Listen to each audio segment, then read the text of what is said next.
StrayAllDay.com. Now tuned into the show where you learn the discipline to show up day after day to do the work, confidence, put yourself out there boldly and authentically, and the mental toughness to continue showing up, doing the work, putting yourself out there, even when the success you've expected to achieve is yet to be achieved. And on top of all this, you get a huge dose of personal initiative. What is that, Dre?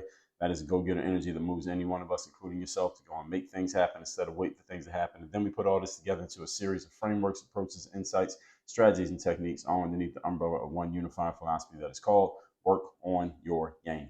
My name is Dre Baldwin, also known as Dre All Day, and welcome to the show. And today's topic is business truths that every entrepreneur must accept. Before we get into these truths, let me remind you of two things. First of all, my daily motivation text message, my Monday motivation text message, guaranteed to have you focused, sharp, and on point to start your week or day. All you got to do is reverse those. All you got to do to get this message is text me at my number 305-384-6894. And once we get those going again, which we will in short order, you'll be getting that message straight to your phone free of charge. And we'll tell you what your options are for how often and what you want to get as soon as you get your first message, again, as soon as we get those back activated. Secondly, Work on Your Game University. That is a place where I do all my coaching. It's the only place I coach anyone directly. If you would like to have me as your direct coach, that is the one way to make it happen. We have a 4-part framework based around mindset, strategy, systems, and accountability for high-level professionals. We're looking for people who are top 2 performers, or people who want to, top 2% performers rather, or people who want to be in the top 2% of performers. And our framework is all about helping you perform at your highest level, do so consistently, and generate more money in your business. So if I just described you, that's the type of person you see yourself as. Either you are that or you plan on being that. Go to workonyourgameuniversity.com and we will take things from there. You can see what we're doing, and you see what you need to do to take your next step. We make it really, really simple and really easy. So easy that even a caveman can do it. And if the caveman wants to be in the top 2%, they should be a member of Work on Your Game University. So with that out the way, let's get into the topic. Business truths that every entrepreneur must accept. Now, this one doesn't need a ton of background. I think the title pretty much says everything that you need to know about the background of this.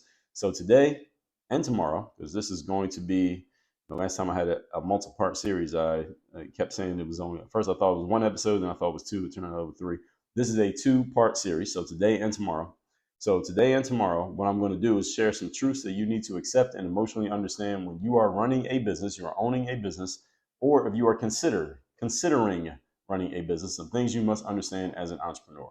All right, everybody got it? Any questions? Good. Point number 1. Topic, once again, is business truths that every entrepreneur must accept. Number 1, if your goal is revenue, you cannot save everybody.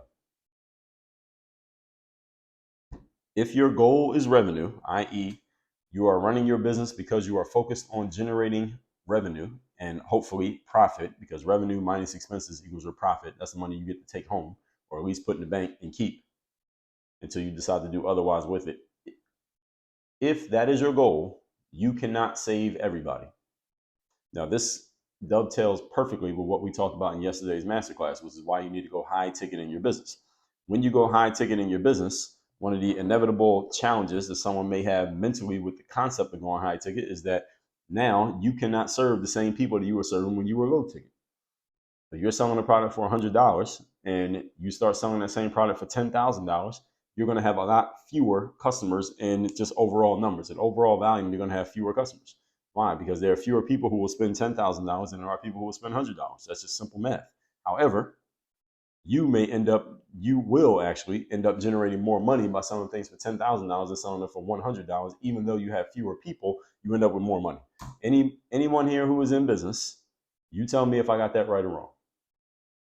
Anyone here who's in business, anyone who's been in business for 5 years or more in the same business, look at your customers or clients list and look how much money you make from the top 10%, or let's say the top 25%. Top 25% of your clientele in terms of revenue generated that went into your company's bank account. How much money do you make from the top 25% versus how much money you make from the bottom 75%? I guarantee every single one of you, you've been in business for 5 years or more, your top 25% of customers and clients, you generate more money from them alone than you do the whole other 75% put together. That's how it works in business. So any of you who didn't know, that's how it works. This is one of the reasons why high ticket matters. And to that end, if your goal is revenue, you can't save everybody, which means that when you start raising your prices, or if you make the conscious decision, I'm going to cut off Everybody who is not in my top 25% of customers, I'm either going to send them to someone else, I'm going to pass them off to someone else in my business, or I'm going to do something to where I'm not giving as much of my resources to them as I'm giving to my top 25%. That you can't keep saving everybody. That if you make that conscious decision, you're understanding that we're doing this because of profit, not because I'm just trying to help everybody. All right, you can't help everybody and chase profit at the same time. That's not really possible. Sometimes it's possible, depending on the kind of business you're running. If you're Mark Zuckerberg, you can kind of sort of help everybody with Facebook. Facebook is technically free. It's not really free, but it's technically free financially. And he can kind of serve everybody at a different level because of the nature of his business. But most of us, the type of businesses that we run, we can't serve everybody. I cannot help everybody at Work on Your Game University.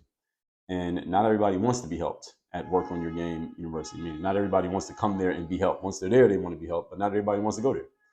Not everybody sees himself as a top 2% performer, and not everybody even wants to be a top 2% performer. So when I even make that statement, and I say we're looking for people who are top 2% performers, who want to perform at their highest level, do so consistently, and make more money, I'm excluding a significant amount of people. I would say about 80% of the people who heard me say that are not interested once I say that, because I'm making it clear and I'm not talking to them. And that's okay. I'm completely fine with that, because I'm looking for the highest level performers. I'm not joking when I say that. I'm looking for the highest level people who are ambitious and urgent about reaching their ambitions.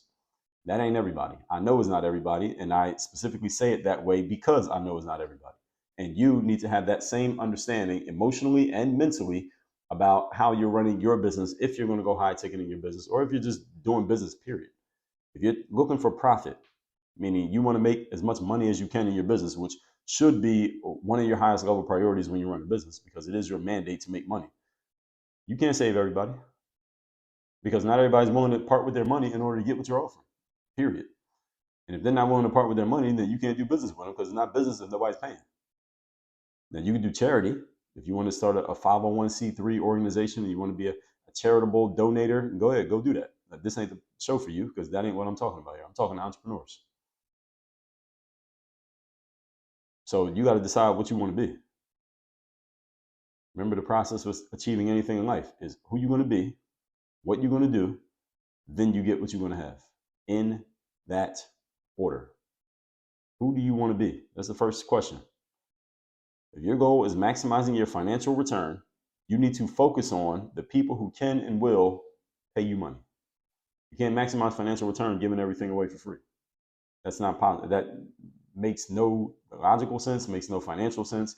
And if you were trying to do that, they probably come, put you in a van and take you away, or put you in a straitjacket. All right. You can't focus your business on people who, quote unquote, need your stuff, or wouldn't usually get access to what you're offering because they either don't have or are not willing to part with their money. You can't build a business off of that. Usually, there's for a reason that people can't afford to pay you. There's a reason why they can't pay you. There's a choice that you get to make. Whether you're running your business for profit or you're running it for some other reason, you need to decide what kind of business you want to run.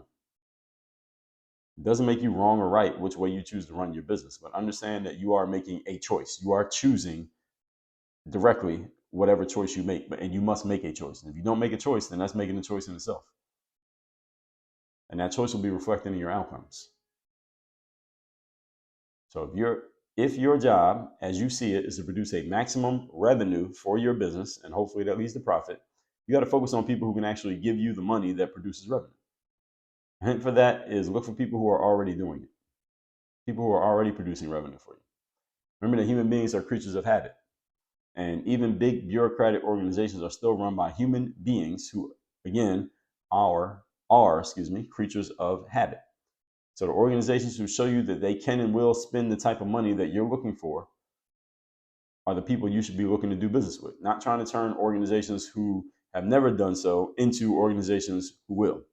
Again, doesn't mean you could not convert some of them every now and then, but I would not bet my business on it. Let me give you an example of this. I was actually talking to a member of Work on Your Game University. I don't know if this person is listening to this episode or not, but I was just telling them this on a recent coaching call, because they were looking to get some new clients for their business.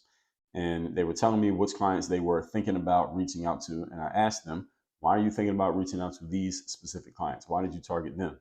And their answer was, well, these organizations usually have never had someone like me come in and do my thing for them. They usually never have hired somebody like me to come in and do what I'm looking to do for their business.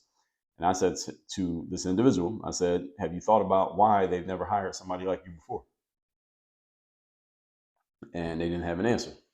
Well, that's fine. They didn't have an answer because it's a question that they probably never considered. I would call this insight. You ask someone a question they never considered, and it changes their pattern of thinking. That is called an insight. And this is my superpower. I said to this individual, the reason why they have never had someone like you come into their organization is likely because they don't have the budget to pay somebody like you what you would probably want to charge them. This is the reason why they've never done it before.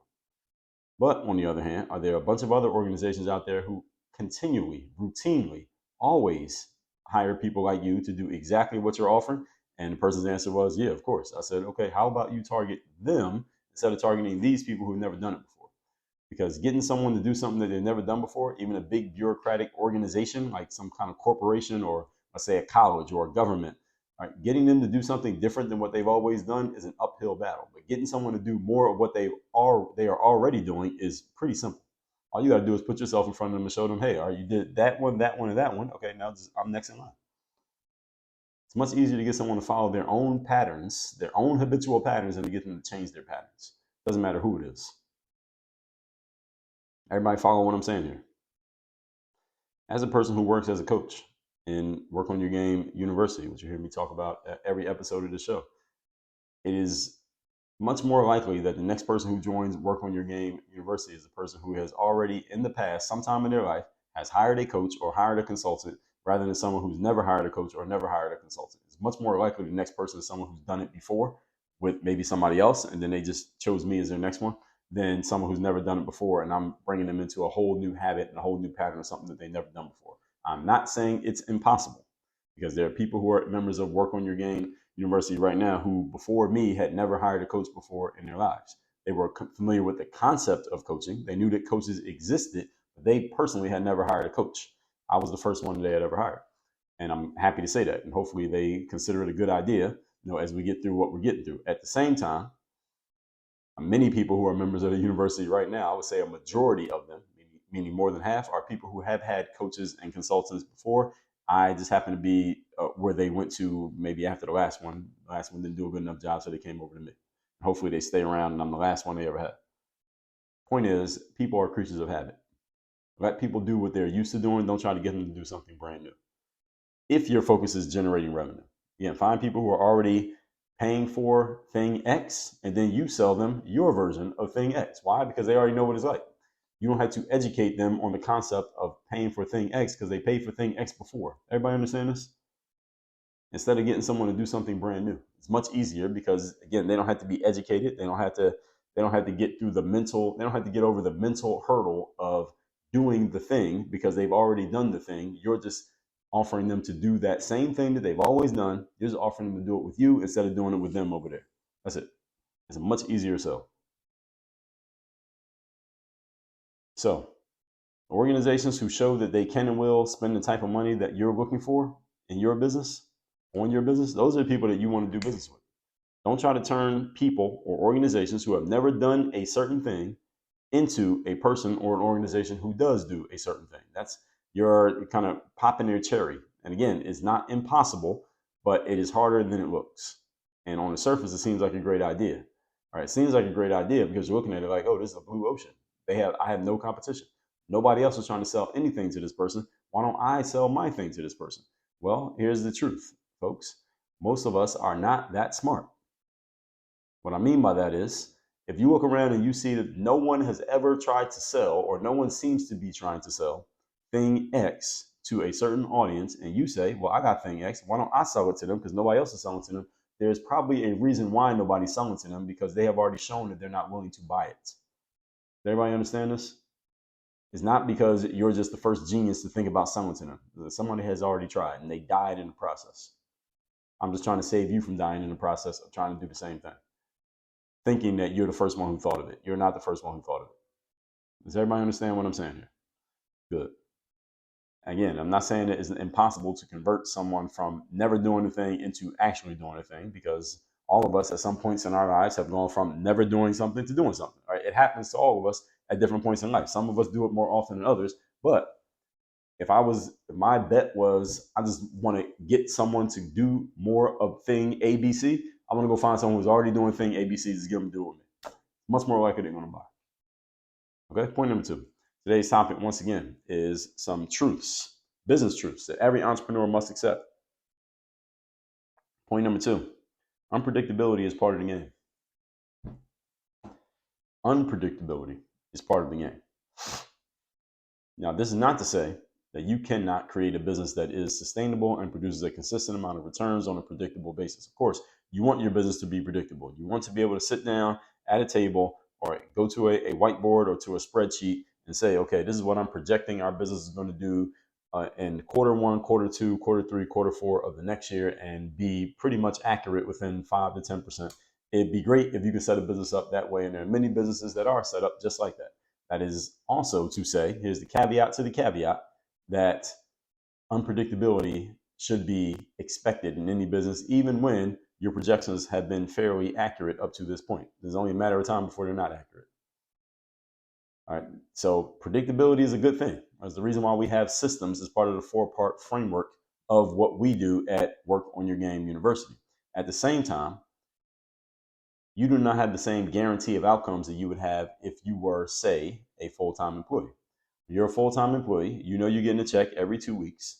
You can pretty much calculate exactly how much it's going to be. If you're just fully on salary, you know exactly how much money you're getting every 2 weeks. If you're working on commission, for example, all you have to do is, know the commission structure of the company, know exactly how many sales you made, and you can, if you're willing to do the work, mathematically calculate exactly how much your check is going to be. You know exactly how it works. That's predictability. If you want full predictability in terms of your money, go get a job and work for someone else. You'll know exactly how much you're getting every time.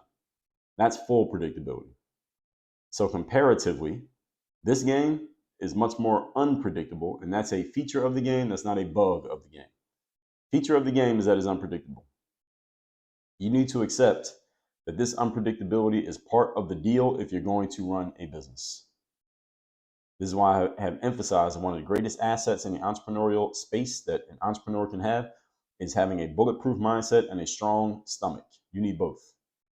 Because if everything in this game is guaranteed, then a lot more people would be in it instead of watching it. I mean, one of the biggest reasons people don't get in or stay in the entrepreneurial space is because of the unpredictability of the business. You don't know what's going to happen, when it's going to happen, how often it's going to happen. That unpredictability is not for the weak-stomached person. It's not for the weak-minded individual. It's not for the person who suffers from a lot of anxiety and stress and fear. It ain't for everybody. And this is why so few people get involved in the game in the first place. So if you want to be in this game, understand that this is a baked-in aspect of the game. Again, it doesn't mean you can't do things to work against it, but it is a built-in natural aspect of the game that sometimes things will be unpredictable and you can't see them coming before they happen. Point number 3. Today's topic, once again, is business truths that every entrepreneur must accept. Number 3, and again, this is a 2-part series, so this is just part 1. Number 3, running a business is more work than having full-time employment. In case any of you didn't know, any of you was concerned or worried or considering if that was true or not, yes, it is 1000% true. It is more work to own a business than it is to have a full-time job. Now, there are many entrepreneurs who start businesses because they are looking for freedom. I want more freedom. I don't want to work for anybody anymore. I don't want to have to follow a schedule. I don't want someone telling me what time I can come to work and what time I can go on break and what time I can leave. I don't want someone being able to just tell me what to do all the time or talk to me any certain way. I don't want to deal with these coworkers who I don't like, and I don't think they like me either. I don't want to deal with office politics anymore. I want to have something that I actually own and that is completely under my power and under my control and not anyone else's. Everything I just rattled off to you are things that I've had people who have full-time employment say to me when they are explaining to me why they want to start a business. Again, many entrepreneurs start businesses because they are looking for freedom from whatever they're experiencing in their jobs. Notice that nothing I said there had anything to do with money. Anybody catch that? Those things that I rattled off are things that I have people who have full-time work say to me all the time. And it's not that they're not interested in money. They are. It's just that one of the main drivers for people to become entrepreneurs is often not money. Yes, money is a part of the equation. I'm sure they're considering it, but it's not the main reason why they become entrepreneurs. People become entrepreneurs because they're looking for freedom. They want to be able to do what they want to do, how they want to do it, and live how they want to live. And at a job, they're finding they don't have that ability. So they're looking at entrepreneurship and saying, maybe I can do it this way. And they are correct. You can do it this way. But it is more work to do it this way than it would be to have a job. So often people start businesses, and I'm not saying this never happens. Often people do start businesses because they're looking for financial freedom, right? And then they're looking for time freedom. There's usually about 50-50. Half of people are looking for the time freedom, half the people are looking for financial freedom.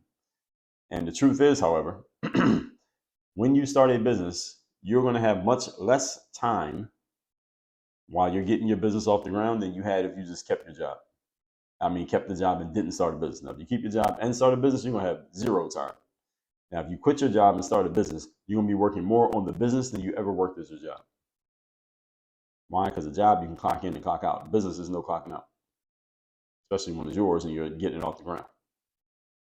And you may have years of this, more work at your business than you ever had at your job, before you get to having the time freedom that you were initially looking for. So if you start a business looking for time freedom, don't be upset when the first year goes by and you actually have less time. You're more in time prison than you were before. You were more imprisoned by your time than you were when you had a job after your first year of business. And the only reason you started the business is to have time. Don't feel upset when it happens. This is actually usual. It's usually what's going to happen. I would expect it to happen. I would predict it to happen. Now, I come from a background of being a professional athlete. A long day as a professional athlete is 4 hours of work. That's a long day. And even those days were few and far between. That 4 hours of work is like 2 hard practices in the same day. Usually that didn't happen. But in case it did, 4 hours, that's how long that. In the entrepreneurial world, even when I stop working, like when I get to the end of my work day today, which I'm planning it to be 5 p.m. Eastern, when I get done my work day, it's not because I don't have more things to do. It's not because the work is actually complete. There's many more things I could be doing. There's always something to do when you're running a business. When you have a job, on the other hand, you have a certain time that you clock in, you clock out. You don't need to take the job home with you when you have a job. And if the job goes away, you just go get another one. All right, the company, any of you has a job right now, the company that you work for folds up and crashes and they're no longer operating and therefore they can no longer pay you. What are you going to do? I would guess most of you would just go get another job. Go get a job somewhere else doing the same thing that you're doing now. So you don't carry the job with you when you work at a job. When you run a business, however, the equation is very different.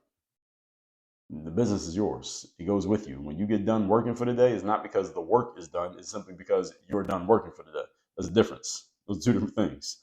So the question is, why do people even start businesses? Being I'm telling you all of these things, why does anyone start a business knowing all of this? Or maybe not knowing it, but why do people continue to run their businesses even once they do find out? Because we understand that the trade-off of the time and effort and attention and energy that we give to our businesses will eventually produce the freedom that we are looking for. While if we stay at our jobs, we don't have that potential. I've heard this one many times in many different forms from damn near every transitioning worker working full-time to entrepreneur that I've ever worked with. I've heard some form of what I just said. That even though the job provides no consistent financials and you don't have to take it home with you, many people who are steadily and fully employed still want to leave their full-time employment and start businesses because of the things that full-time employment, the trade-offs of full-time employment. Let's just call it that. Episode 2174, I told you there are no perfect scenarios in life. There are only trade-offs. Everything has a trade-off. Trade-off of full-time employment is that you are working for someone else, which means there's someone somewhere within that organization who can tell you what to do because you don't own it. And some people simply don't like that. I'm one of those people. I don't like someone being able to tell me what to do. Other people are okay with that. They are content with the fact that someone can tell them what to do because maybe they just really like what they do and the way that they're doing it. And they're okay with the trade-off of someone being able to tell them what to do in exchange for being able to do the thing. Some people like the stability of knowing every 2 weeks there's a check coming, they know exactly how much it's going to be. They can plan their lives around that. And they're willing to take the trade-off that comes with that. Others are willing to take the trade-off of not knowing if there's even going to be a check every 2 weeks in exchange for being in control and having final say and being able to do things the way that they want to do them. So there's a trade-off for everything. There's no right or wrong here. It's just a trade-off for everything. You just need to understand this. And many entrepreneurs, again, are willing to make the trade-offs of all the challenges that come with owning a business. And I'm not even done. I only gave you half of them today. I'm going to give you the other half tomorrow. They're willing to make those trade-offs because of what they see is going to be the pot of gold at the end of the rainbow, metaphorically speaking. I was just speaking to an entrepreneur just yesterday, and this is a person in the food service business that I'm coaching. And they were saying, well, Dre, I know that this is going to work out. And they know that it's going to work out because they're betting on themselves. And this is what entrepreneurs doing. Entrepreneurs bet on ourselves, and we are willing to take the trade-off of the extra work and the uncertainty and the challenges and the staffing and all the stuff we got to deal with to be entrepreneurs because we'd rather bet on ourselves than not. And we're not even done. Tomorrow, again, we're going to get into part 2 of this. So with all that said, folks, did I recap this already? Did I recap? I don't think I recapped. Let me recap now. Business truths that every entrepreneur must accept. Point number 1, if your goal is revenue, you cannot save everybody. You got to focus on the people who are willing to give you money and capable of giving you money. Number 2, unpredictability is part of the game. This is not to say you cannot create predictability and consistency in a business, but unpredictability is a natural byproduct of running a business. And number 3, this is more work than having full-time employment. When you first start a business, you will be working harder in your business than you ever worked at your job. Expect this, understand it, appreciate it, and accept it because it is going to happen. Tomorrow, we're going to get into part 2 of this series, this reality check that comes with running a business. Text me, so you're in my text community. Numbers down below in the description. And if you want to work with me directly, you want to have me as your direct coach, the only way to do that is to go to workonyourgameuniversity.com. Link down below in the description. Work on your game. Dre, all